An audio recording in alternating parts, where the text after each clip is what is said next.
paninda ko sa tindahan. Dito ako lang.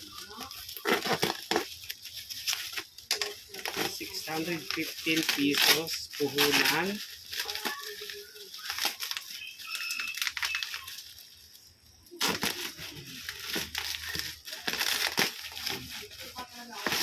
Okay.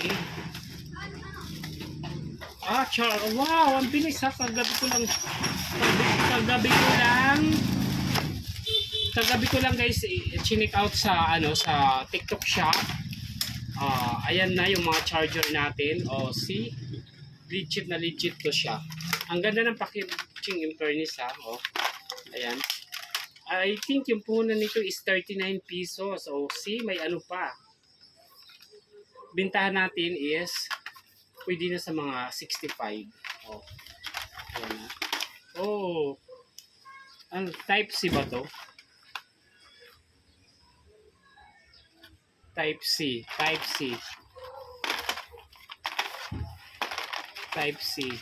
See? Ang ganda ng packaging in fairness. Ito naman yung isa.